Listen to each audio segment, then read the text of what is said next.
तो एक बात पहले भी कही और आज फिर कह रहे हैं, बड़े सावधानी से स्मरण करिएगा उस बात का। शिव महापुराण की विदेश्वर संहिता के अंतर्गत लिखा हुआ है, ब्राह्मण सफेद मिट्टी के शिवलिंग का निर्माण कर सकता है। कौन सा शिवलिंग? सफेद मिट्टी का। महाराज वैश्य पीली मिट्टी के शिवलिंग का निर्माण कर सकता है।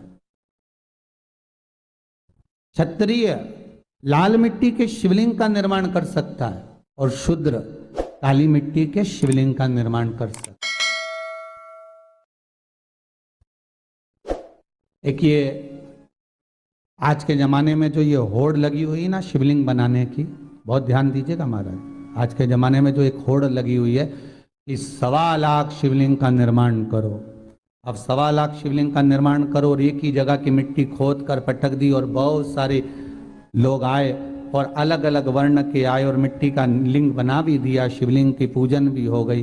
पर शिव महापुराण आज्ञा नहीं देती। शिव पुराण कहती है आपका जो वर्ण है उस वर्ण के हिसाब से आप भले 1.25 लाख मत बनाओ, एक शिवलिंग बनाओ। भले इतना बड़ा शिवलिंग नहीं बना सकते, इतना सा बनाओ, पर जो शास्त्र रीति से कहा गया है उसके अनुसार बनाओ तो फल भी तो मिलना चाहिए। अब तुम 8 दिन से लगी, पूरे सावन के महीने में तुमने शिवलिंग बनाया, पूरे सावन के महीने में तुमने शंकर जी की पूजन करी, पूरे सावन के महीने में तुमने शंकर का शिवलिंग बनाकर आराधना करी, पर शास्त्र कह रहा है, लॉकडाउन से अभी तक हर बार हमने कहा है कि अपने वर्ण के हिसाब से शिवलिंग का निर्माण करो। ब्राह्मण हो श्वेत मिट्टी का बनाइए, अगर वैश्य हो पीली मिट्टी का बनाइए, क्षत्रिय हो लाल मिट्टी का शिवलिंग बनाइए और शूद्र हो तो काली मिट्टी का शिवलिंग बनाइए। और ध्यान देना, अगर मान लो ये मिट्टी हमको नहीं मिलती है, ये मिट्टी हमें प्राप्त नहीं हो रही है, तो उसके लिए भी वर्णन करा गया कि जब आप ब्राह्मण हो और आपके पास में सफेद मिट्टी नहीं है तो उस शिवलिंग पर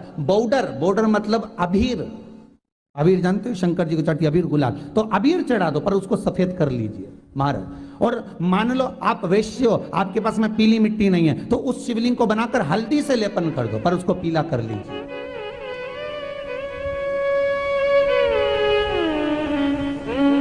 महाराज अगर आप क्षत्रिय हो, आपके पास में लाल मिट्टी नहीं है तो शास्त्र कहता है महाराज जी शिवलिंग बनाओ, मिट्टी का मना नहीं है, पर उसके ऊपर लाल चंदन लपेट दीजिए।